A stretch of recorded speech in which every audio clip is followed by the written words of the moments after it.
Alhamdulillah wassalatu wassalamu ala Rasulillah wa ala alihi wa sahbihi wa man tabi'ahum bi ihsanin ila yaumil amma ba'd. Kaum muslimin dan muslimah santri Ma'had Al-Ilmi Yogyakarta rahimani wa rahimakumullah. Sebelum kita lanjutkan membaca dan mentalaah Syarah Risalah Latifah fi Ushulul Fiqhi matan karya Syekh Ibnu Sa'di dan syarah dari Syekh Sa'ad Ats-Tsatsri, ada sejumlah faedah tambahan yang ingin saya bacakan dari syarahnya Syekh Sulaiman Ar-Ruhaili hafizallahu ta'ala.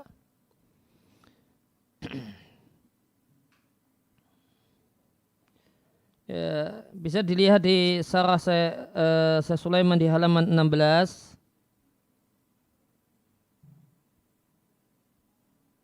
Katakan bahasanya ahlu sunnah wal jamaah mengatakan bahasanya perintah dan larangan itu dibangun di atas maslahat dan mencegah bahaya.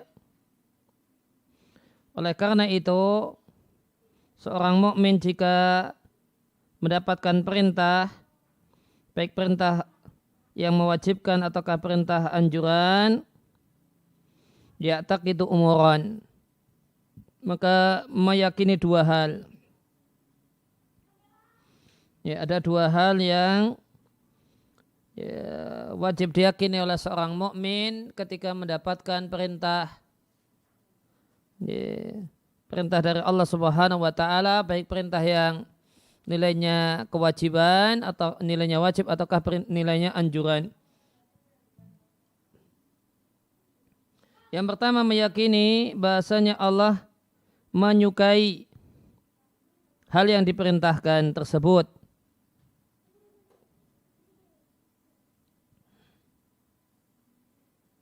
Dan ini satu hal yang muhim jiddan, penting sekali.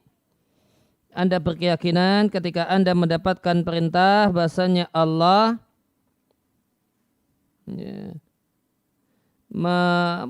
mencintai Anda jika Anda melakukan perbuatan tersebut.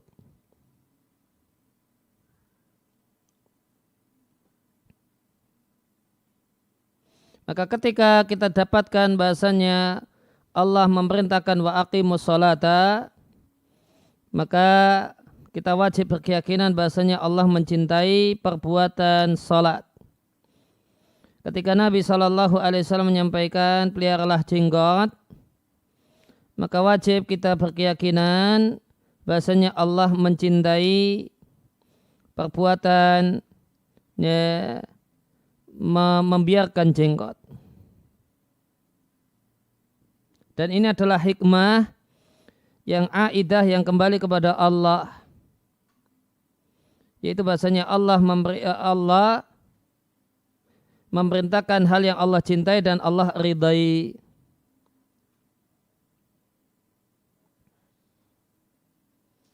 Ya, maka dalam perintah Allah Subhanahu wa taala dan dalam larangan Allah itu terdapat hikmah yang kembali kepada Allah, yaitu Allah mencintai hal yang Allah perintahkan dan Allah membenci hal yang Allah larang. Kemudian yang kedua, meskipun kalau di situ ditulis al-amru al-awwal, semestinya al-amru ats-tsani. Kemudian yang kedua, tadi yang pertama meyakini bahasanya Allah mencintai hal yang diperintahkan. Kemudian yang kedua meyakini bahasanya dalam hal yang Allah perintahkan itu terdapat maslahat bagi hamba. Boleh jadi maslahatnya adalah ajilah, maslahatnya segera di dunia. Yang maslahat ini boleh jadi diketahui oleh hamba dan boleh jadi tidak diketahui oleh hamba. Dan maslahat ajilah, maslahat yang tertunda, yaitu maslahat akhirat. Yang ini semua maslahat akhirat tentu sudah diketahui, yaitu mendapatkan keberuntungan dengan surga Allah Subhanahu wa taala. Khusus untuk maslahat yang terjadi atau yang didapatkan oleh hamba di dunia, itu boleh jadi hamba mengetahuinya dan boleh jadi hamba tidak mengetahuinya. Demikian juga jika kita mendapatkan larangan, maka ada dua hal yang wajib diyakini. Yang pertama, meyakini bahasanya Allah membenci hal yang terlarang. Karena Allah itu melarang hal-hal yang Allah benci. Kemudian yang kedua, meyakini bahasanya meninggalkan hal yang terlarang itu terdapat maslahat bagi hamba.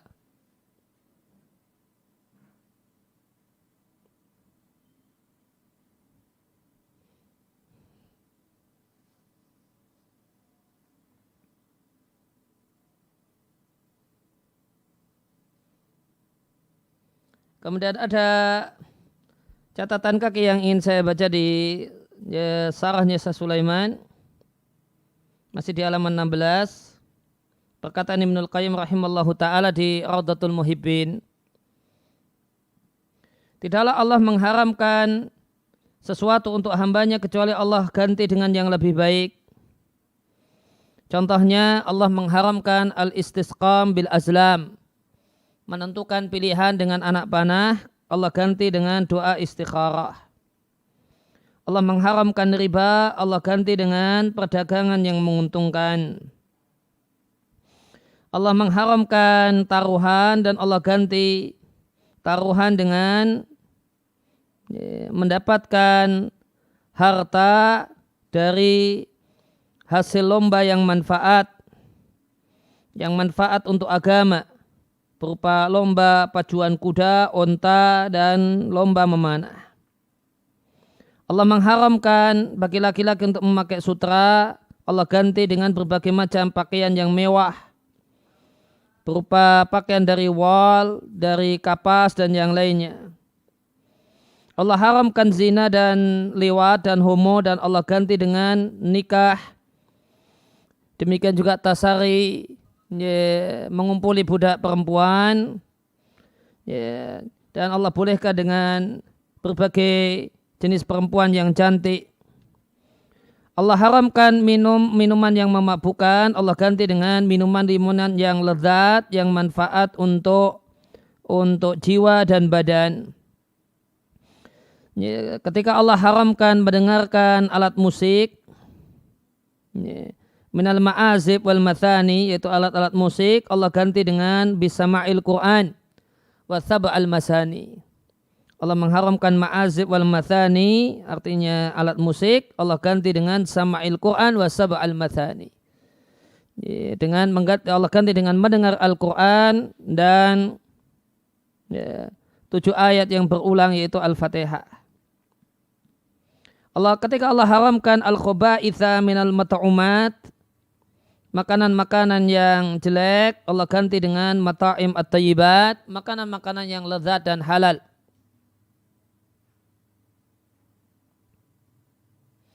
Wa man talammaha hadza wa ta'ammalahu, siapa yang merenungkan hal ini, memperhatikan hal ini dan merenungkannya, hana alaihi tarkul hawa al-murdi, maka akan ringan baginya meninggalkan hawa nafsu yang menjurumuskan.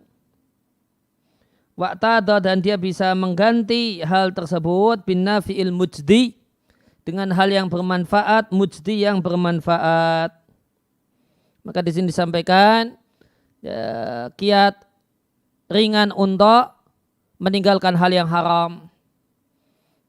Maka kiat ringan untuk meninggalkan minuman khamar dengan menikmati, dengan mengingat, kemudian menikmati minuman-minuman yang macam-macam yang lainnya yang halal. Ketika orang muda untuk meninggalkan rokok, dan dia ketika dia ingat dan dia nikmati berbagai macam camilan-camilan yang halal dan enak dan manfaat. Maka ini satu hal yang penting, kiat untuk hana alaihi tarkul hawa al-murdi, supaya enteng meninggalkan hawa nafsu yang menyesatkan. Wa arafa, dan mengetahui hikmah Allah dan kasih sayang Allah dan sempurnanya nikmat Allah untuk hamba-hambanya dalam hal-hal yang Allah perintahkan dan hal-hal yang Allah larang, dan dalam hal-hal yang Allah mubahkan untuk mereka. dan bahasanya Allah tidaklah memerintahkan mereka bima amarahum bihi, dengan apa yang Allah perintahkan karena Allah membutuhkannya, dan tidaklah Allah melarang sesuatu karena pelit.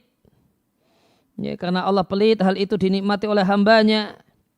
Namun Allah memerintahkan hamba dengan berbagai hal yang Allah perintahkan, ihsanan minhu wa rahmatan. Karena Allah berbuat baik dengan hamba, berbuat baik kepada manusia dan sebagai bentuk kasih sayang kepada manusia. Dan Allah melarang hal-hal yang Allah larang, sianatan lahum hamiyatan, dalam rangka menjaga dan melindungi manusia dari berbagai macam keburukan.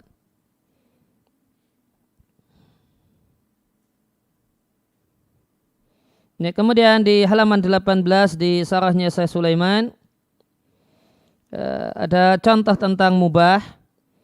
Bahasanya mubah pada dasarnya boleh dilakukan dan boleh ditinggalkan. Namun jika bisa menjadi diperintahkan dan dilarang jika menjadi sarana hal yang maslahat atau sarana hal yang madarat. Contohnya beliau contohkan al-hadisu ma'an nasi, ngobrol dengan kawan. Hukumnya mubah. Ngobrol ngalor ngidul dengan kawan itu hukumnya mubah. Malam yasil ilal harami, selama tidak sampai kepada hal yang haram. Bahkan jika seorang itu berniat dengan ngobrol dengan kawan, menyapa, kemudian ngobrol, tanya kabar dan yang lainnya. Idza qasadah bihil muslim, jika seorang muslim bermaksud dengannya idkhalas sururi, membuat gembira, ila qalbil akhihi, memasukkan gembira di hati saudaranya atau menghilangkan ketidaknyamanan dari hati saudaranya, uthiba alaihim, jadi berpahala. Contohnya ketika berada di majelis offline, ada satu jamaah pengajian yang baru pertama kali datang. Maka orang ini tentu tidak ada teman, dia datang sendiri, sudah cukup berani, maka ada pada dirinya namanya wahsyah, perasaan tidak nyaman karena tidak ada temannya. Maka setelah selesai pengajian, kemudian ada yang mendekati, kemudian ngejak ngobrol, kenalan dan seterusnya, untuk menghilangkan wahsyah dari orang ini, ketidaknyamanan hati pada orang ini, maka ngobrol, kenalan, tanya kabar, tinggal di mana dan seterusnya, itu menjadi satu hal yang berpahala. Artinya yakni insanun ra'a an akhahul yauma hazinun, ketika seorang melihat kawannya ini sedih, maka kemudian dia mulai mengajak dia ngobrol bi ahadisi an-nasi, obrolan manusia, dengan niat idhabal ghammihi, menghilangkan kesedihannya, yuthabu alaihi, itu berpahala. Demikian juga orang yang makan liyataqawwa ala taatillah, untuk supaya taat melakukan kuat melakukan ketaatan pada Allah, diberi pahala karena makannya.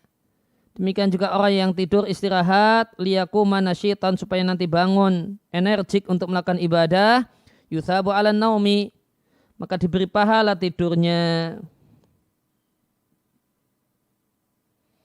Maka intinya mubah itu jika jadi sarana ilal khairi, pada kebaikan, biqasdil fa'ili, karena demikianlah niat pelakunya, maka yuthibu al insanu alaihi, maka seorang itu mendapat pahala karenanya. Namun jika mubah itu wasilatan ila syari, sarana kepada kejelekan, karena niat pelakunya adalah niat untuk melakukan kejelekan, maka dia mendapatkan hukuman karena perbuatannya, dan jadilah mubah tersebut mafsadah. Contohnya kalladzi yamsi fi syari' liyandura ilan nisa'i. Contoh perbuatan yang mubah yang jadi haram karena sarana. Contohnya jalan-jalan, yamsi fi syari', jalan-jalan untuk lihat-lihat cewek cantik. Al-masyu fi syari' mubahun. Jalan-jalan muter-muter kampung dan yang lainnya, itu hukumnya mubah. Namun jika maksud orang yang tersebut dengan jalan adalah untuk ayang dura ilan nisa'i, untuk lihat-lihat cewek, alati tamur idahunna fi syari', yang cewek-cewek yang lewat, maka yu'aqabu alal masyi, maka akan ada hukuman karena ada dosa karena jalannya, bukan hanya dosa karena lihatnya, dan juga ada dosa karena jalannya. Karena jadilah jalan tersebut mafsadah. Ya, sehingga 5 hukum taklifi itu min haitsul maslahah wal mafsadah, dilihat dari masalah dan mafsadahnya dibagi menjadi yang pertama wajib dan mustahab, itu mengandung maslahat karena zatnya. Sedangkan makruh dan haram meninggalkannya adalah maslahat dan melakukannya mengandung mafsadah pada zatnya. Yang ketiga, mubah. Hukum asalnya tidak mengandung masalah dan mafsadah, akan tetapi bisa menjadi maslahat dengan manakala dengan niat kebaikan, dan menjadi mafsadah manakala dengan niat kejelekan dan keburukan. Kemudian halaman 19 berkenaan dengan ma la yatimul wajibu ila bihi.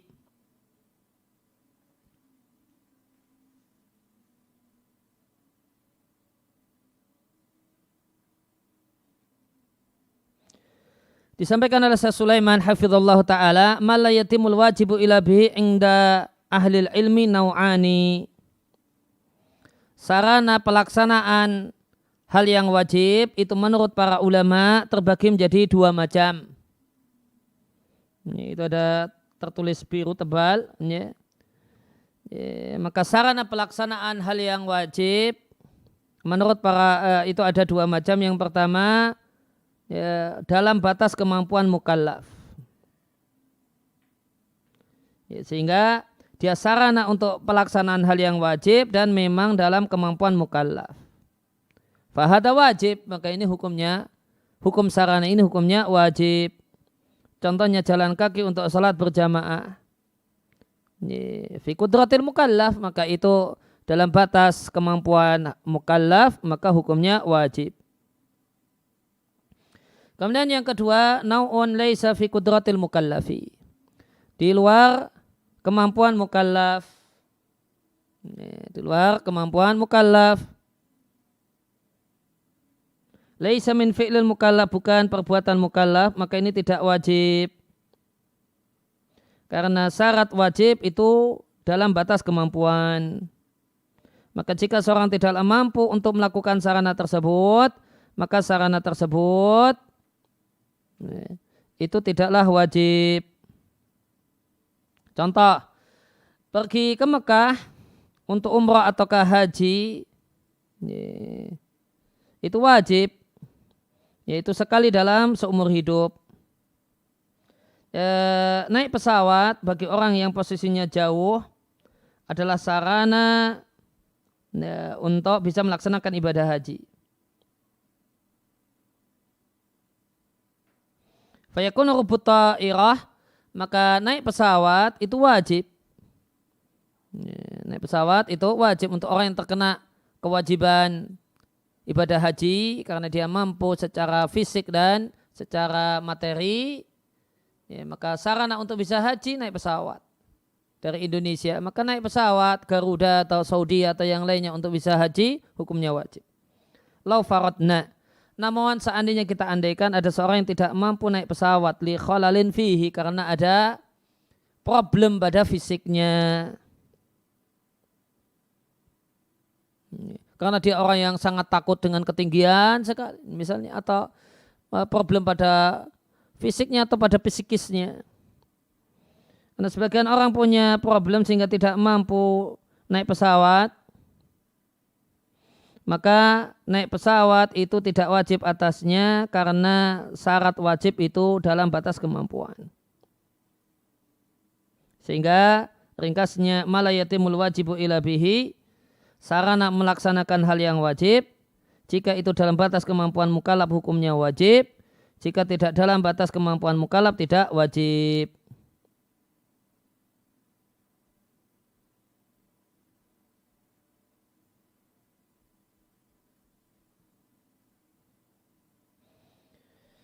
Ya, kemudian ada dua kaidah yang patut untuk dibedakan. Baqiya syai'un huna wa walladhi yusammihu ulama ma la yatimu al-wujubu ila bihi. Ya, maka ada yang namanya ma la yatimul wujubu ila bihi. Maka la yusbi al-hukmu wajiba. Ya. Maka ma la yatimu al-wujubu ila bihi falaysa biwajib. Ya. Itu bedakan dengan ma la yatimul wajibu ila bihi. Ya, maka ada dua kaidah yang harus dibedakan. Kalau ma la yatimul wajibu ila bihi, itu hukumnya wajib selama dalam batas kemampuan. Tapi kalau ma la yatimul wujubu ila bihi falaysa biwajib. Karena syarat untuk adanya hukum wajib. Ma la yatimul wujubu ila bihi falaysa biwajib. Kenapa falaysa biwajib? Karena ini membahas tentang syarat untuk adanya hukum wajib. Sedangkan ma la yatimu al-wajibu adalah sarana pelaksanaan hal yang wajib. Itu hukumnya wajib. Namun syarat untuk adanya hukum wajib itu tidak wajib.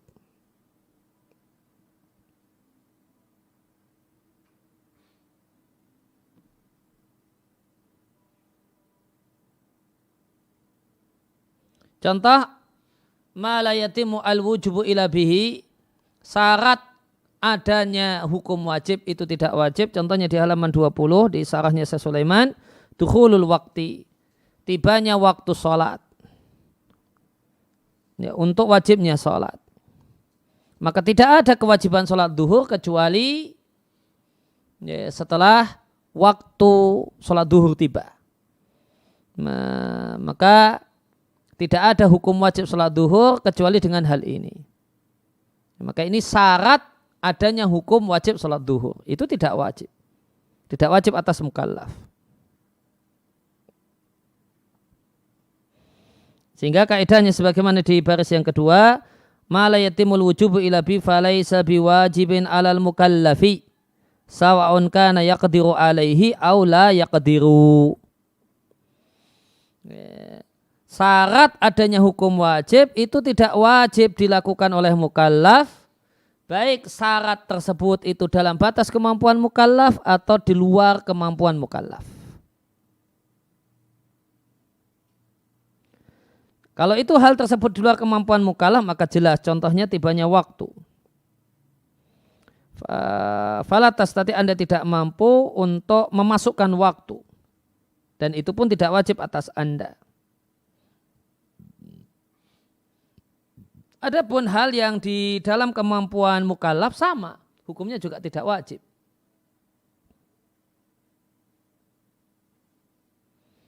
Ya, misalnya ulama mengatakan syarat wajibnya zakat bulughun nisab. Ya, telah sampai nisab. Maka zakat tidaklah wajib kecuali jika harta telah sampai nisab. Nah, saya mampu untuk kerja, wa amal dan kerja sehingga saya bisa mengumpulkan harta sampai nisab. Nah, apakah yajibu alayya, apakah wajib atas saya untuk sibuk kerja supaya punya harta tabungan sampai nisab, kemudian saya kena kewajiban bayar zakat? Jawabnya tidak. Ya, tidak ada kewajiban kerja. Meskipun kerja tersebut satu hal yang dalam batas kemampuan mukallaf. Karena ma la yatimul wujubu ila bihi laisa wajiban. Maka ma la yatimul wujubu ila bihi itu tidak wajib baik dalam batas kemampuan mukallaf atau di luar batas kemampuan mukallaf. Yang wajib adalah ma la yatimul wajibu ila bihi. Itu wajib dengan syarat itu dalam batas kemampuan mukallaf.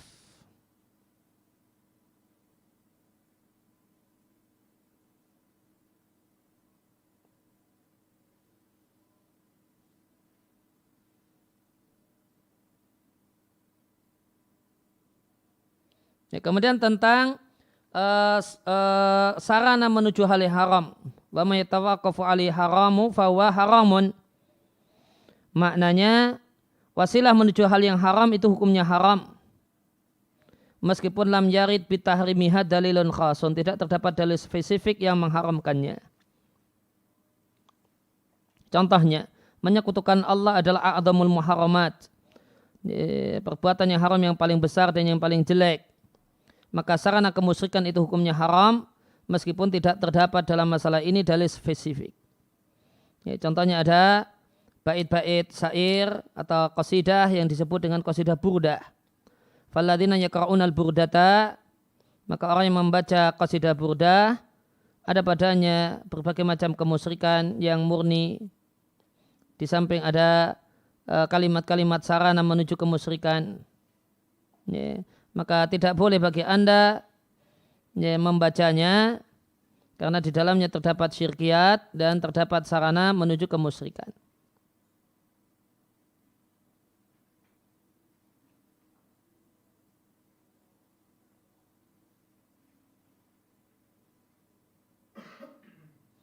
Kemudian di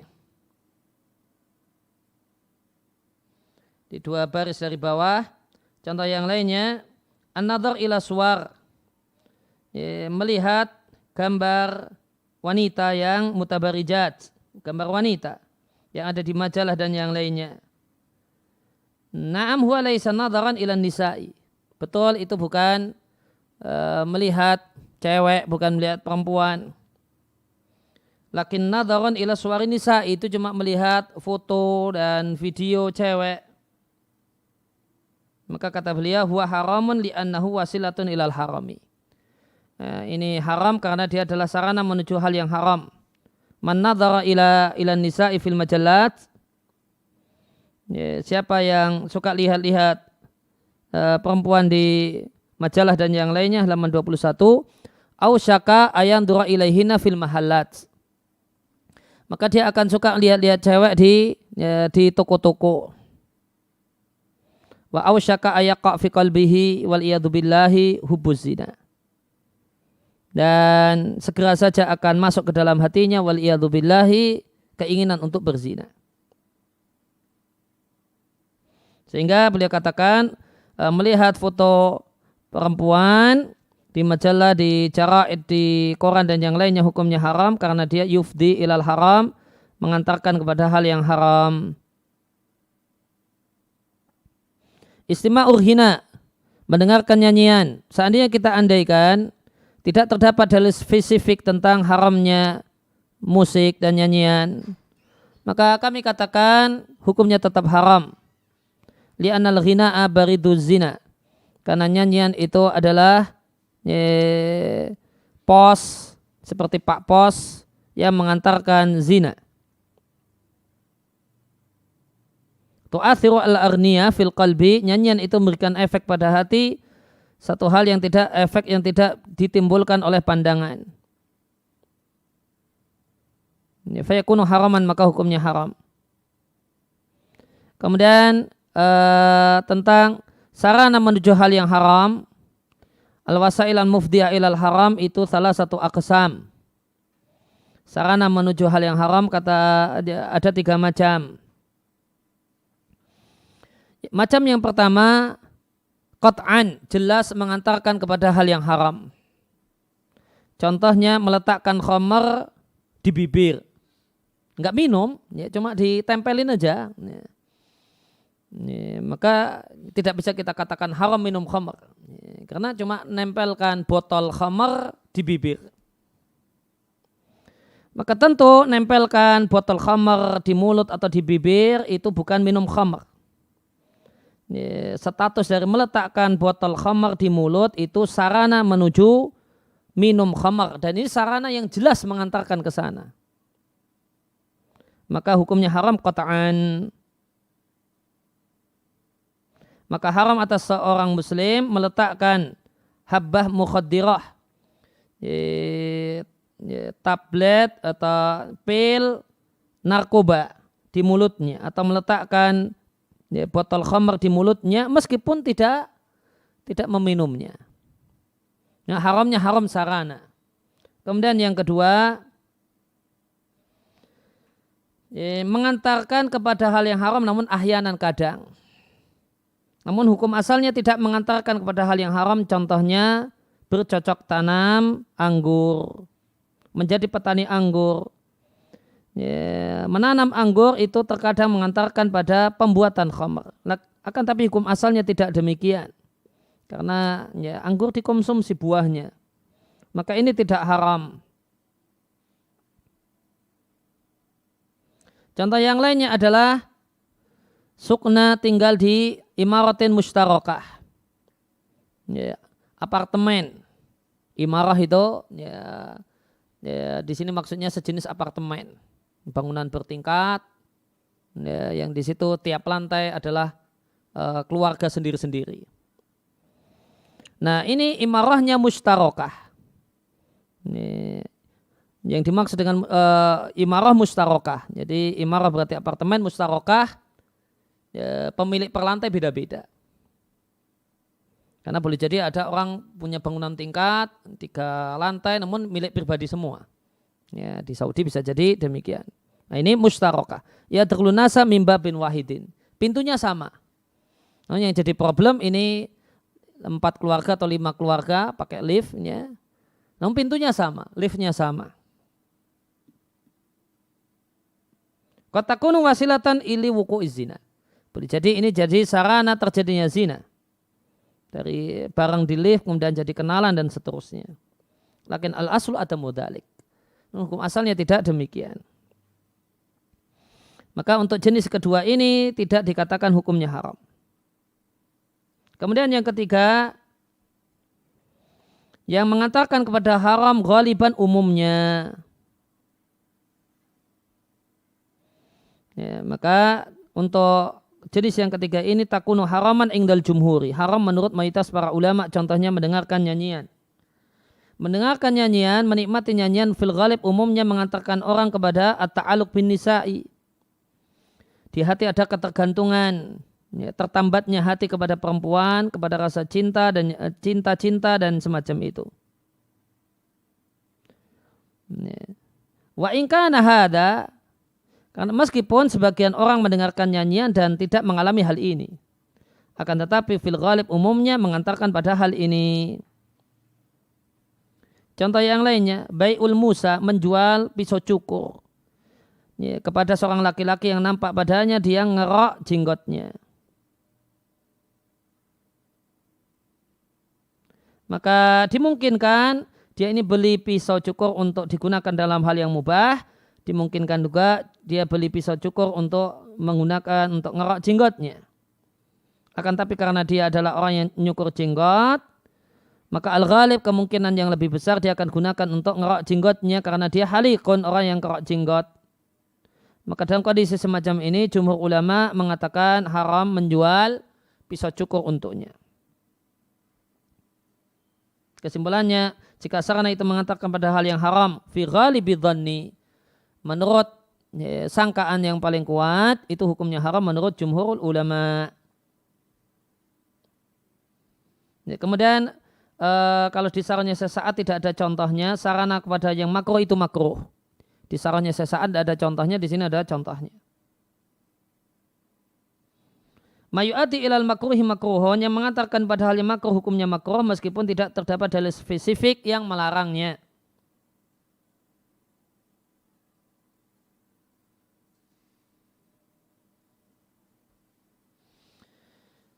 Dicontohkan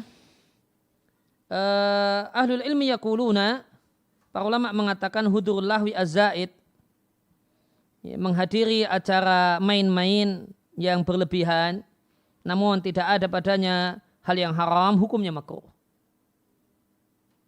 Alasan makruhnya li'annahu yusriful insana an katsir minal khairi, karena itu membelokkan seseorang dari banyak kebaikan dan membuang-buang waktu. Maka berjalan menuju tempat yang di situ ada ya, hal-hal yang main-main namun berlebihan, tidak secukupnya, hukumnya makruh karena dia sarana menuju hal yang makruh.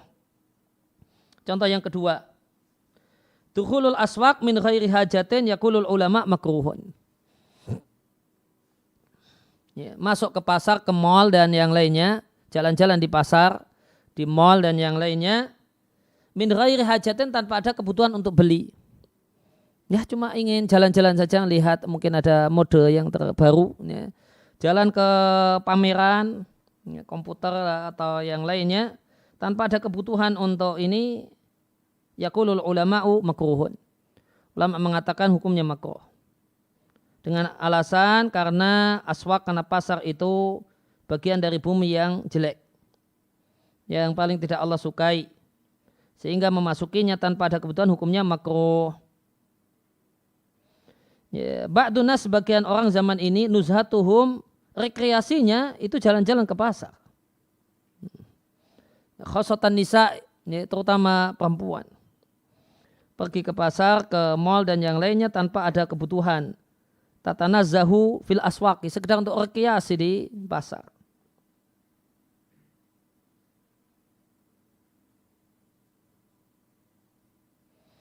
Alul ilmi yaquluna, ya, kemudian imra'atin thayyibah, ada perempuan baik-baik keluar berhijab dengan hijab yang sempurna, tidak pakai parfum, pergi ke pasar tanpa ada kebutuhan, ini hukumnya makruh. Nah, sarana menuju halnya makruh adalah berjalan. Ya, maka sarana pergi ke pasar, maka jalan kaki menuju pasar, menuju mal tanpa ada kebutuhan hukumnya makruh, baik untuk laki-laki ataupun perempuan.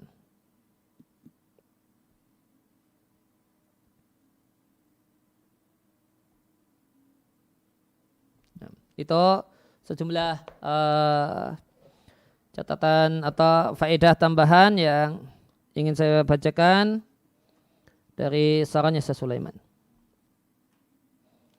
Ya, kemudian kembali ke sarahnya saya Sa'ad.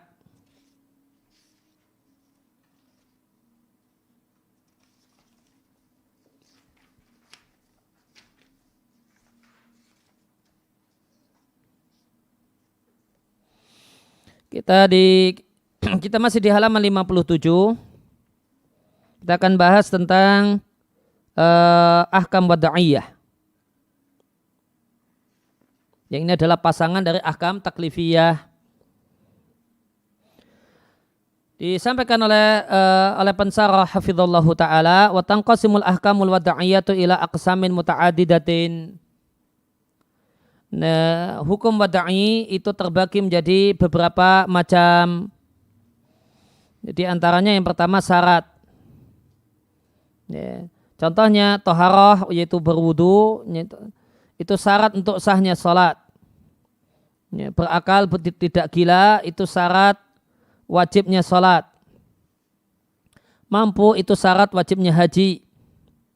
Baligh, itu syarat ijza'il haji, cukupnya haji, sehingga tidak perlu diulang, ya, jika nanti sudah baligh.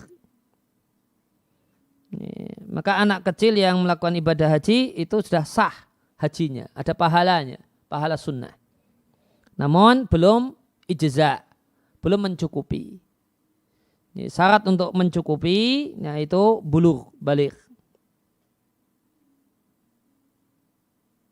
Kemudian mani, faktor penghalang. Dan mani itu boleh jadi mani lil ibtida'. Faktor penghalang untuk memulai. Dan ada faktor penghalang ad-dawam, untuk dilanjutkan.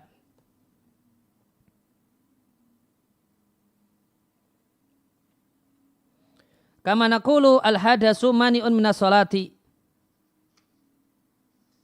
Ya, atau mana yang pertama ini jadi satu, lil ibtida' wad dawam. Ya, faktor penghalang untuk memulai dan untuk dilanjutkan. Contohnya hadas. Itu mani, faktor penghalang untuk sholat. Dan dia dua-duanya, mani ibtida' dan mani dawam. Mani ibtida' itu sebelum takbiratul ihram dia masih hadas. Bolehkan takbiratul ihram untuk sholat? Jawabannya tidak boleh. Mani dawam, ya, sholat isya dapat 2 rakaat kemudian hadas. Bolehkah dilanjut? Ya, jawabannya tidak boleh. Maka hadas itu mani untuk ibtida' dan mani untuk dawam. Mani untuk memulai dan mani juga untuk melanjutkan.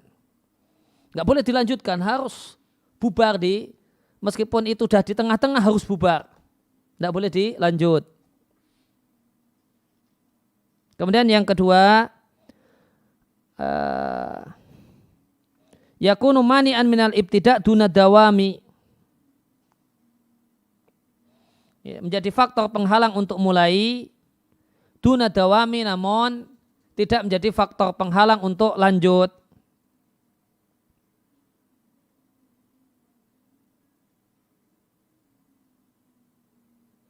Contohnya ihram.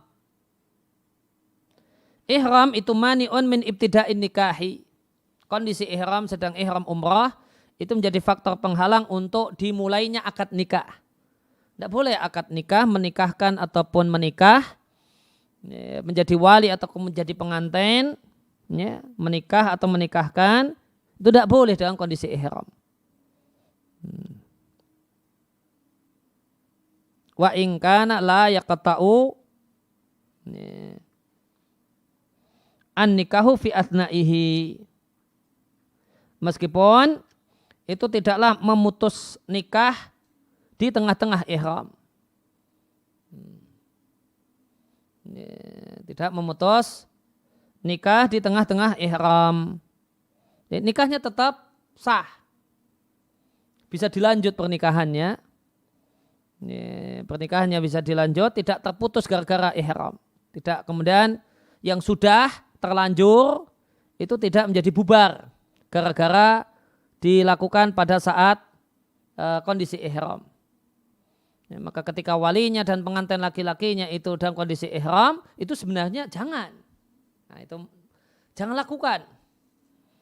Nah, ini mane ibtida. Sudah terlanjur, sudah terlanjur, itu akad nikahnya tidak rusak. Itu tidak rusak. Akad nikahnya masih bisa dilanjut. Dalam artian pernikahannya masih bisa lanjut. Kemudian yang ketiga, mani liddawam.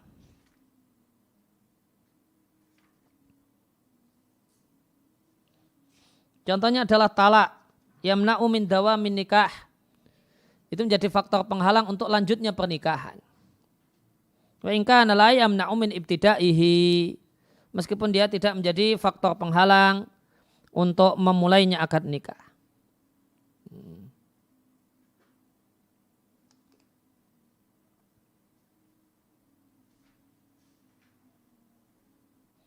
Ini kemudian hukum wada'i yang ketiga adalah illah. Maka illah itu adalah al-wasfu, sifat, bukan zat, zahir yang jelas, mundhabit yang terukur.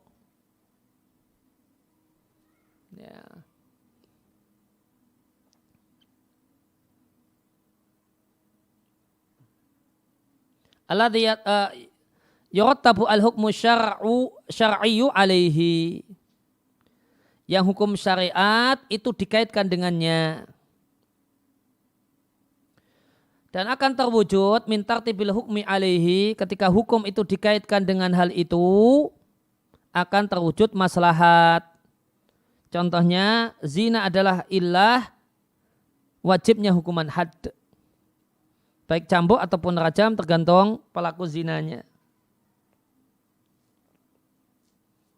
Contoh yang lainnya adalah memabukkan adalah illah, haramnya satu minuman yang haramnya khamar.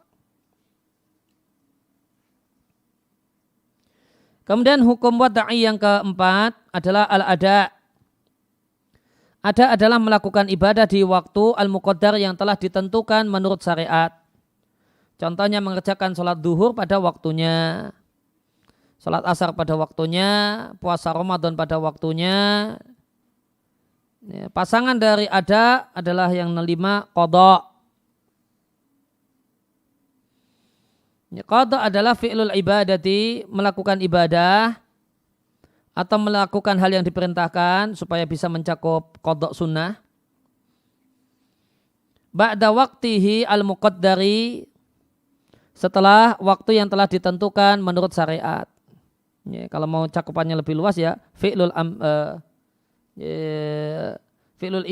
amri, mengerjakan hal yang diperintahkan baik itu ibadah ataupun bukan ibadah. Berarti mencakup muamalah maksud. Kalau ibadah sendiri sudah mencakup ibadah wajib atau ibadah mustahab.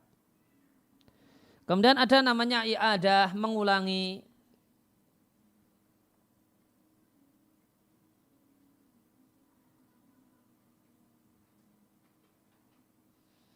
Wa huwa fi'lul wajibi, melakukan hal yang wajib ataukah hal yang mandub maratan ukhra, untuk kedua kalinya. Atau supaya lebih cakupannya lebih luas dan simpel, fi'lul masyru'i maratan ukhra, melakukan hal yang masyru'. Hal yang masyru' itu mencakup wajib dan mandub, namun maratan ukhra, untuk kali yang kedua. Motivasi untuk i'adah itu boleh ada dua. Yang pertama, sawan kana li khalalin fil awal, karena ada yang bermasalah di kali yang pertama. Semacam sholat dalam keadaan hadas, tsumma arafakum, dan tahu kalau hadas, maka dia ulang sholatnya ba'dal wudu'i, setelah berwudu terlebih dahulu. Maka ini namanya i'adah, dan i'adah itu masih di waktunya. Ya, dia mengerjakan sholat duhur dalam keadaan karena lupa. Kalau hadas, dia kerjakan sholat duhur pada waktunya. Dan waktu duhur belum habis, dia sadar bahasanya tadi tidak dalam keadaan berwudu, maka orang ini kemudian wudu, kemudian mengulangi sholat duhur yang dia lakukan. Maka ini i'adah.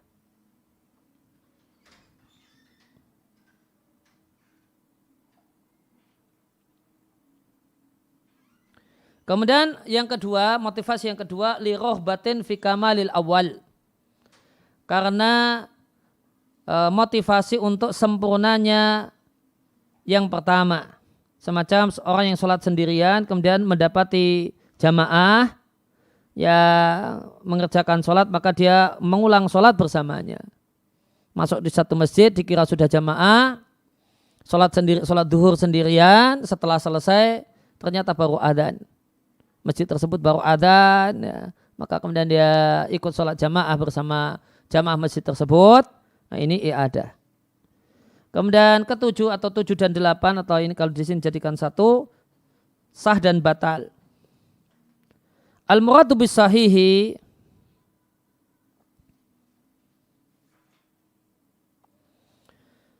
yang dimaksud dengan sah, ayuwafiqa fi'lul mukallafi, perbuatan mukallaf itu mencocoki ma'amara bisyari', perintah syariat. Halaman 59.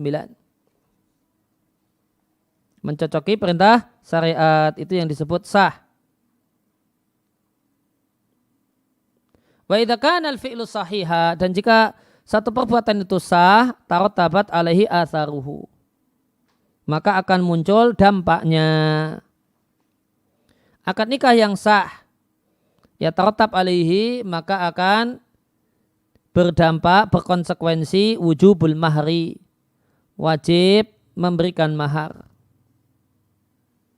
Dampak yang lainnya, dampak yang kedua, wa yatarattab alaihi itsbatun nasabi, berdampak penetapan nasab, anak yang lahir dari pernikahan yang sah, ya, maka dia punya nasab yang jelas.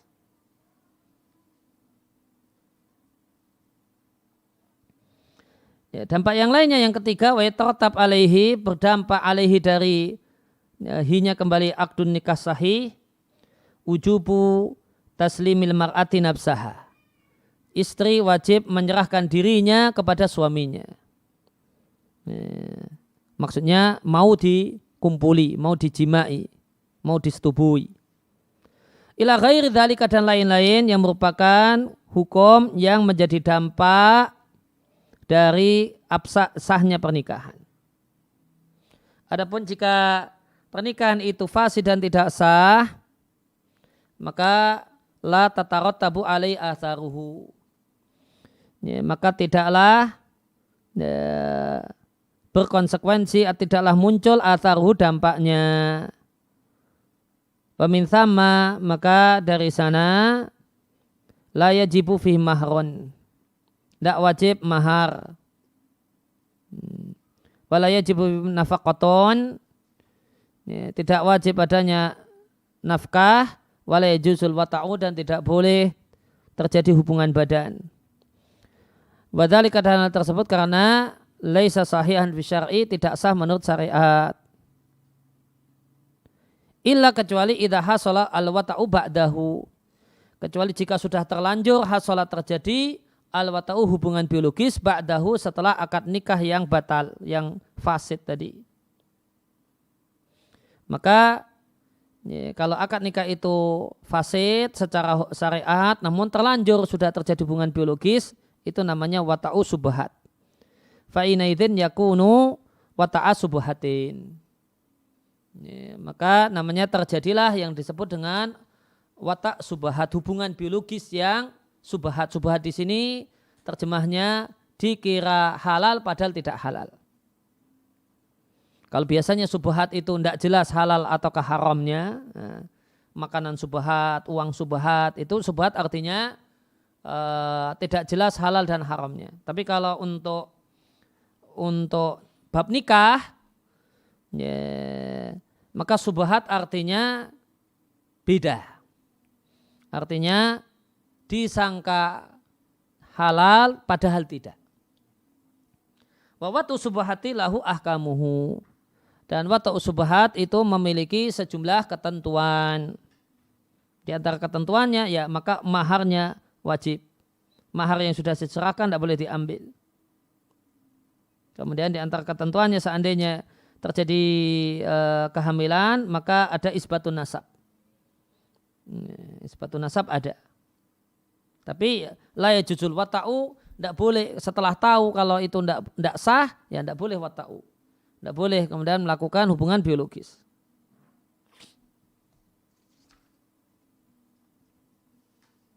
Itu pembahasan tentang hukum wada'i.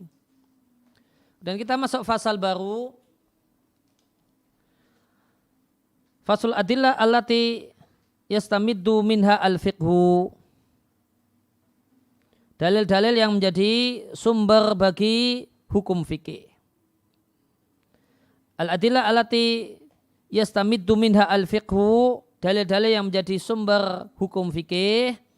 Itu arba'atun, ada 4 dalil. Yang pertama adalah Alkitabu Al-Quran. Wa sunnatu, yang kemudian yang kedua adalah hadis.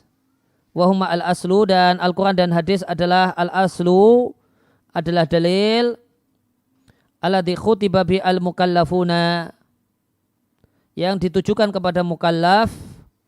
Wan bana dinuhum alaihi, dan terbangunlah agama mukallaf di atas asal ini.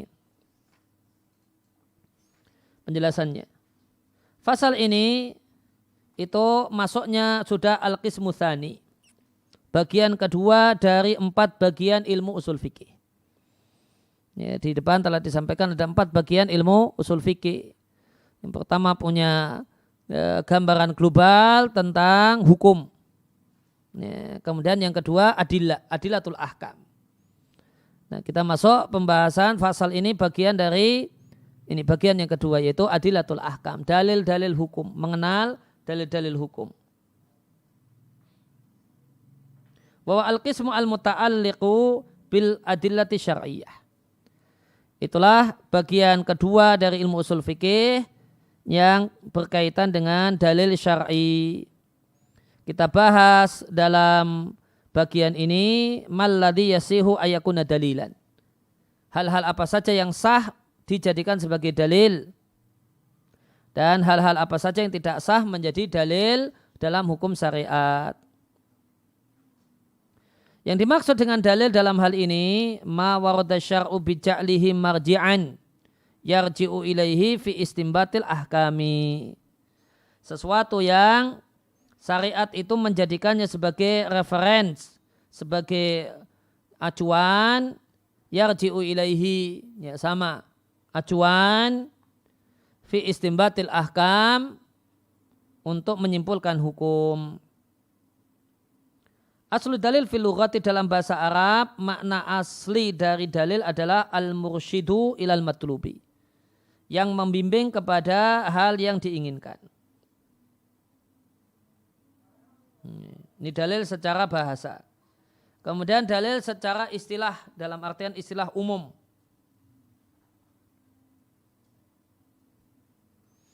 Wa yu'arifuhul ulama'u, para ulama mendefinisikan dalil ma yusilu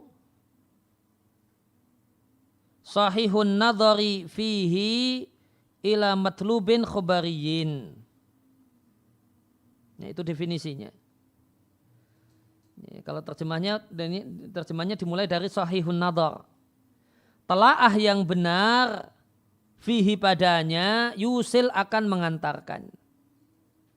Nah, telaah yang benar, ya, dalil adalah sesuatu. Telaah yang benar terhadap sesuatu ini yusil akan mengantarkan ila matlubin khobariyin,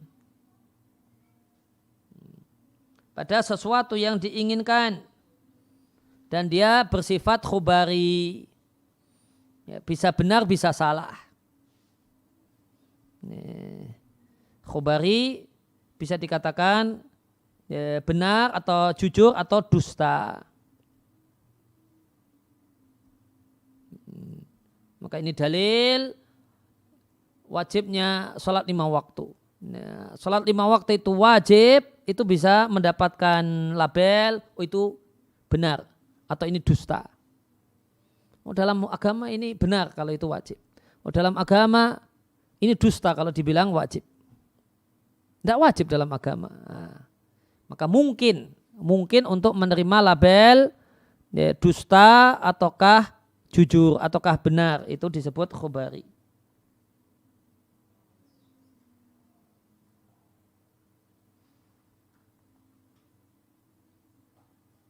Kemudian ya, apakah dalil itu harus menghasilkan sesuatu yang ya, qat'i ataukah tidak? Jawabannya ya, beliau katakan wa dalilu yasduku alama antaja natijatan qat'iyatan. Dalil itu yasduku. Yasduku di sini tepat.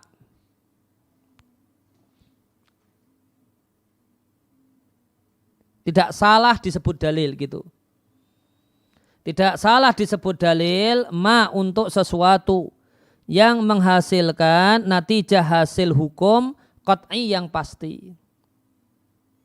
Wa kadzalika yasduku, demikian juga tepat, tidak salah label dalil disematkan pada ma sesuatu yang menghasilkan matluban dhaniyan, hasil yang membuahkan sangkaan kuat. Al-jami' yusamma dalilan. Dua-duanya disebut dalil menurut pendapat mayoritas para ulama usul fikih. Artinya ada khilaf sebenarnya.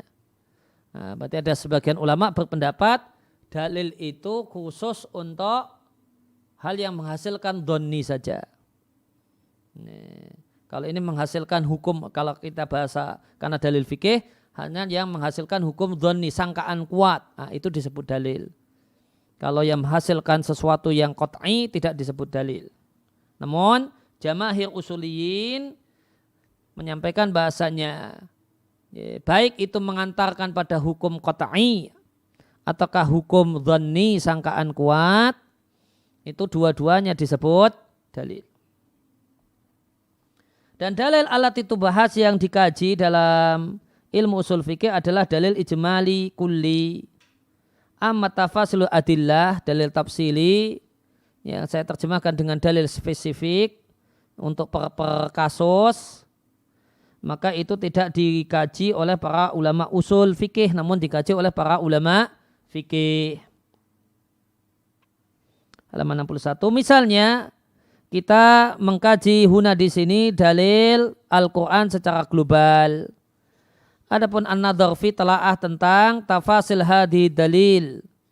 Ya, rincian dari dalil-dalil ini wal ayat dan telaah terhadap ayat-ayat ala jihadil istiqlal secara mandiri, yaitu kulu ayatin liwahdaha, masing-masing ayat secara sendiri, falaisa an-nadharu fiha min hadhil usuliyyi, maka telaah terhadap ayat per ayat itu bukan urusan ulama usul fikih. Wa innama huwa min hadhil faqihi wa amalihi, namun itu urusan ahli fikih dan kegiatan ahli fikih. Maka dalil yang jadi perhatian ulama usul fikih itu dalil kulli, dalil global, Al-Quran saja. Kalau per ayat, ayat ini dalil hukum ini, ayat ini dalil hukum ini namanya dalil spesifik, ini urusan dan kegiatan fikih. Wa taqaddam ma'ana telah lewat bahasanya fikih, al-aslu hukum asalnya yang dimaksud dengan fikih adalah istimbat. Adalah kegiatan penggalian hukum. Atau yuradu bihi, atau yang dimaksud dengan fikih adalah semua hukum-hukum agama. Baik itu hukum amali ataupun hukum i'tiqadi. Wa usulul adillah, dan pokok dalil itu ada 4. Yang pertama adalah Alkitab, yaitu Al-Quranul Azim. Kemudian yang kedua Sunnatun Nabi SAW. Wa sa'ti tafsilu hadil adillah, dan akan datang rincian untuk dalil-dalil ini. Huma 2 dalil ini adalah yang paling mendasar. Walidzalika, oleh karena itu Allah Jalla wa'ala memerintahkan hamba-hambanya ketika terjadi perselisihan, Allah perintahkan untuk kembali atau mengacu kepada 2 dalil di atas, Quran dan Sunnah. Dalilnya firman Allah Ta'ala, fa in tanaza'tum fi syai'in, jika kalian berselisih tentang sesuatu hal apapun dia, kembalikanlah kepada Allah yaitu Al-Quran, kembalikanlah kepada Rasul yaitu hadis. Jika kalian betul-betul beriman pada Allah dan hari akhir, dzalika khairun, itulah yang lebih baik dan yang lebih bagus takwila dampaknya. Kembali kepada Allah itu artinya kembali kepada kitabnya, kembali kepada Rasul. Yuradu bi, yang dimaksudkan dengan istilah kembali kepada Rasul setelah wafatnya Rasul adalah kembali kepada sunnahnya. Ya, kembali ke matan. Kemudian dalil yang ketiga adalah ijma'. Kemudian dalil yang keempat adalah al-qiyas. Namun karena qiyas itu macam-macam, ada yang ngawur dan yang tidak, ada yang benar, maka disyaratkan qiyas yang bisa jadi dalil adalah qiyas yang sahih, qiyas yang benar. Wahum, ada 2 dalil ini, ijma' dan qiyas, itu bersandar kepada Quran dan Sunnah.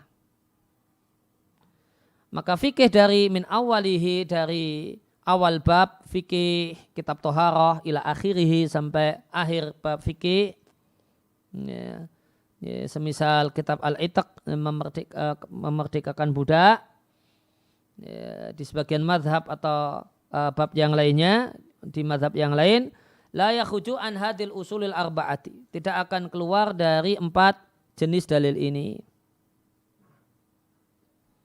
Ya, penjelasannya, dalil yang ketiga adalah ijma'. Definisinya adalah kesepakatan ulama mujtahid fi asrin, di satu masa, ala hukmin syar'in, untuk satu hukum syar'i tertentu. Dalil yang keempat, dalil qiyas as-sahih.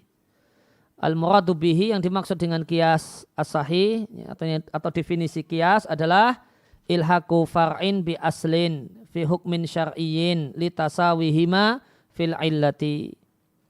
Menggabungkan kasus cabang dengan kasus pokok, digabungkan hukum syariatnya, hukum agamanya, karena kedua kasus tersebut sama ilahnya. Kemudian yakni anal kitab wa sunnah, bahasa Quran dan sunnah, 2 dalil ini adalah landasan dan pondasi untuk dalil ijma' dan qiyas. Maka ijma' labudda haruslah memiliki sandaran kepada dalil Quran atau sunnah. Namun ini harus, ini harus ada dasarnya dari Quran dan sunnah. Namun boleh jadi sebagian ulama tidak tahu landasan ijma'. Landasannya apa? Itu boleh jadi sebagian ulama itu tidak tahu ini landasannya apa. Nah, ketika ulama itu, seorang ulama tidak tahu landasan ijma' itu apa, maka adanya ijma' itu adalah indikator adanya dalil Quran atau sunnah dalam masalah ini. Nanti jadi statusnya jadi indikator. Ini Karena ulama sepakat ini hukumnya A, ya berarti pasti ada dalilnya. Cuma saya tidak tahu. Artinya tidak boleh ketika dia tidak tahu, kemudian dia batalkan ijma. Ya, ketika dia tidak tahu, saya tidak tahu apa ya dasar, kira-kira dasar ijma ini apa ya, tidak tahu. Ketidaktahuannya tidak boleh dipakai untuk membatalkan ijma. Namun sikap yang benar, ketidaktahuannya itu menyebabkan dia berkesimpulan adanya ijma. Ini menunjukkan kalau sebenarnya ada dalil dalam masalah ini. Kemudian wal qiyas dan qiyas la budda haruslah ayakuna lahu aslun sabitun bidalil, harus memiliki kasus pokok, yang kasus pokok itu ada dalilnya, yaitu dalil dari Quran dan Sunnah. Walaisu, dan tidak boleh bagi kita untuk menetapkan hukum syar'i kecuali dengan dalil. Faman arada, siapa yang ingin ayuthbita menetapkan hukum syar'i tanpa dalil, maka kita akan tolak perkataannya dan kita tidak akan menoleh kepadanya. Wa hakadha aidan, demikian juga man arada ayyukhalifal adillata, siapa yang ingin menyelisih dalil binaan ala hawahu, berdasarkan hawa nafsunya atau berdasarkan mayara, anggapannya kalau itu manfaat, qila lahu, maka disampaikan kepadanya perbuatan Anda tertolak, tidak bisa diterima. Contohnya, ya, contohnya ini contoh aplikatif. Misalu dzalika, contohnya, idza ja'ana insanun, jika ada seorang yang mendatangi kita dan mengatakan bahasanya imam itu yambari bihi, sepatutnya bagi imam untuk beda-beda suaranya antara takbir berdiri, takbir duduk, takbir sujud. Min ajli, dalam rangka supaya makmum mengetahui posisi imam. Ya, maka ya, kalau ini takbirnya harusnya matnya beda-beda. Kalau segini, oh itu cuma itu. Kalau segini, oh ini mau ruku. Ini kalau matnya segini, oh ini mau sujud. Oh ini begini, oh ini mau duduk. Oh begini, oh mau tasahud akhir gitu. Ada yang usul demikian. Takbir qiyam, takbir mau duduk, takbir mau sujud, supaya makmum mengetahui halal imam, posisi imam. Ya, makmum yang tidak lihat itu bisa tahu, oh ini imam mau apa. Cukup dengan panjang pendeknya suara takbir. Khususan anaqad yakunu ma'ahu man huwa a'ma. Lebih-lebih lagi, qad yakunu boleh jadi bersama si imam ini ada makmum yang buta. Fa naqulu, maka kepada orang yang punya usulan semacam ini, dan di tempat kita ada orang yang punya usul semacam ini, karena saya pernah sholat di satu masjid kemudian dapat teguran dari jamaah, itu kalau mau takbir mau tasawuf akhir itu harus beda, Mas. Ya, jangan seperti itu. Ya, nanti dikira ini mau berdiri, gitu. Padahal mau duduk. Ya, beliau ngasih teguran semacam itu. Maka kami katakan, apa dalil hal itu? Imma an ta'tiya bid-dalili, boleh jadi Anda datangkan dalil. Wa illa, jika tidak, fa inna qaulaka mardudun, maka pendapat dan usulan Anda itu usulan untuk mengharuskan itu atau menganjurkan itu tertolak. La yasu al-istinadu alaihi. La yasu, tidaklah sah bersandar al-istinad, bersandar padanya. Nah, tapi yang tertolak itu kalau menganjurkan, apalagi mengharuskan. Kalau kebetulan imam itu punya ya tidak dipas-paskan, kok ternyata suaranya beda kalau mau berdiri, mau sujud, enggak ada kemudian training khusus untuk itu. Nah, cuma ya biasa saja, kemudian ternyata beda, ya enggak masalah gitu. Kemudian kita selesaikan sampai fasal enggak. Kita selesaikan sampai fasal. Akhir pasal. Wa aktsarul ahkamil muhimmati, dan mayoritas hukum-hukum penting terkumpul padanya 4 dalil sekaligus. Tadulu alaiha, dalilnya adalah teks Quran dan Sunnah, ditambah ulama sepakat padanya.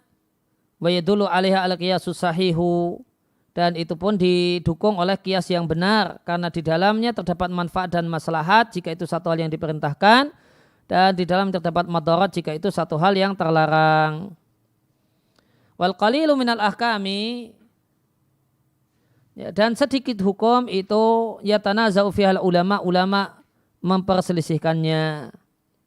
Wa aqrabum ila shawabi, dan ulama yang paling dekat dengan kebenaran fiha dalam hukum yang diperselisihkan adalah man ahsanu, orang yang paling bagus dalam mengembalikan hukum yang diperselisihkan kepada 4 dalil di atas. Penjelasannya, yakni artinya masalah-masalah penting itu biasanya terkumpul padanya 4 dalil sekaligus. Wa min amsilati dzalika, di antara contohnya misalnya bolehnya jual beli. Terkumpul pada bolehnya jual beli 4 dalil yang telah lewat. Ada dalil Al-Quran, contohnya firman Allah Ta'ala, wa ahalallahul bai'a, dan Allah menghalalkan jual beli. Dalil hadis, di kauni Nabi sallallahu alaihi wasallam qala, karena Nabi bersabda, penjual dan pembeli punya hak khiyar, hak untuk membatalkan transaksi malam yatafarraqa, selama keduanya belum berpisah majelis. Kemudian yang ketiga, ijma, konsensus ulama. Ulama umat Islam seluruhnya sepakat fi usurin mutatawilah, di masa yang sangat panjang, ala jawazil bai'i wa hillihi, bolehnya jual beli dan halalnya jual beli. Kemudian yang keempat, kias yang sahih, atau kemudian disebut dengan iktibar.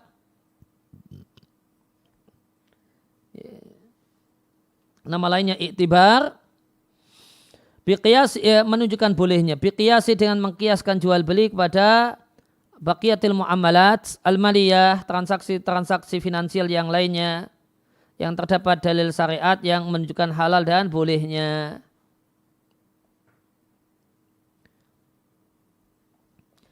Kemudian, yakni artinya hunaka ahkamun, ada sejumlah hukum yang sedikit yaqa, terjadi padanya perselisihan. Wa ila fa'inal aslam, maka hukum asalnya, hukum itu maka pada dasarnya hukum yang disepakati itu aksaru, lebih banyak daripada hukum yang diperselisihkan. Nadribu lidzalika bimithalin. Akan kami sampaikan contoh. Contohnya sholat. Seorang jika merenungkan tata cara sholat dan hukum-hukum sholat, wajadah, dia jumpai bahasanya para ulama menyepakati aktsar, lebih dari 3/4 hukum sholat. Lebih dari 3/4 hukum sholat itu disepakati. Contohnya, fahum yaquluna bi anna yaqumu fi atsna'i sholatihi. Mereka para ulama mengatakan bahasanya wajib berdiri di tengah-tengah sholat. Dan wa anna yaqra'ul fatihata. Dan bahasanya disyariatkan untuk membaca Al-Fatihah. Boleh jadi ada yang mengatakan wajib, ada yang mengatakan masru' namun tidak wajib. Jumhur mengatakan wajib baca Al-Fatihah, Hanafiyah mengatakan disyariatkan baca Al-Fatihah atau yang lainnya. Namun masru' membaca Al-Fatihah, namun tidak wajib. Namun sepakat kalau masru'. Kemudian ada ruko, ada bangkit dari ruko, ada sujud. Wa anau yukabbir, ada bacaan takbir. Wa anau yusallim, ada disyariatkan mengucapkan salam. Ada duduk di antara dua sujud, ila ghairi dzalika, dan yang lain-lain minal masail al-muttafaq alaiha, minal masaili al-muttafaqi alaiha, yaitu hal-hal yang disepakati. Sedangkan masalah-masalah atau hal-hal yang diperselisihkan, maka itu sedikit, juz'iyatin wa juz'iyatin fa innaha masailu qalilatun wa juz'iyatun tabi'atun. Jumlahnya sedikit dan itu parsial, tabi'atun, dan itu derivat. Maka derivat lebih lanjut dari misalnya Al-Fatihah itu masru', nanti kemudian detail Al-Fatihah hal yang diperselisihkan. Dan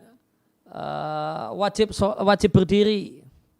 Nah, ini disepakati, namun detail masalah berdirinya boleh jadi ada diperselisihkan. Itu tabi'ah. Wa qala yaqau ala ikhtilafu, dan boleh jadi tidak terjadi perselisihan dalam pokok pensyariatan satu perbuatan, namun terjadi perselisihan dalam sifati, dalam tata caranya atau detailnya. Fahum, maka mereka para ulama yatafikuna mathalan, misalnya mereka sepakat bahasanya perbuatan ini contohnya tasbih, membaca tasbih itu disyaratkan dalam sholat. Misalnya subhana rabbil azim ketika ruku' itu disepakati kalau disyariatkan. Akan tetapi sebagian mengatakan bi annahu alal wujubi. Subhana rabbil azim itu hukumnya wajib semacam mazhab Hambali. Wa ba'duhum yaqulu, dan sebagian yaitu mazhab Syafi'i mengatakan subhana rabbil azim ketika ruku' alan nadbi hukumnya dianjurkan. Namun dua mazhab sepakat kalau itu satu hal yang masyru'. Atau bahkan ulama sepakat kalau itu satu hal yang masyru', namun nanti hukumnya atau detailnya bisa diperselisihkan. Ya, demikian yang kita baca kesempatan kali ini. Sallallahu ala nabiyina Muhammadin wa ala alihi wasallam. Ada pertanyaan? Kalau ada satu atau dua saja, maksimal dua. Kalau ada. Assalamualaikum. Waalaikumsalam. Jika najis di baju atau di celana saat sholat dan tidak mungkin untuk membukanya, dilanjutkan atau batalkan? Ya, berarti batalkan. Sudah? Bismillahirrahmanirrahim. Waalaikum. Saya mau bertanya, apakah besarnya pahala i'adah berbeda dengan besarnya pahala al-adah? Misalnya telah melakukan sholat berjamaah namun lupa berwudu sehingga diulangi sholatnya kembali dalam keadaan tidak berjamaah. Jazakumullah. Kalau i'adahnya karena syaratnya tidak terpenuhi, misal tadi lupa sehingga lupa kalau belum berwudu kemudian sholat berjamaah, ya maka di sini para ulama mengatakan sholat yang tidak sah karena lupa untuk memenuhi syaratnya itu menghasilkan pahala mustahab. Berarti belum dapat pahala wajib. Misalnya ini sholat duhur, ya, maka baru dapat mustahab saja. Dan i'adah hukumnya wajib. Karena dia belum, karena tadi dia sholat dalam keadaan belum toharah. Kemudian dengan toharah, dan dia toharah, kemudian dia sholat duhur, ya, meskipun tidak berjamaah. Ya, demikian yang semestinya dilakukan. Demikian. Sallallahu ala nabiyina Muhammadin wa ala alihi wasallam.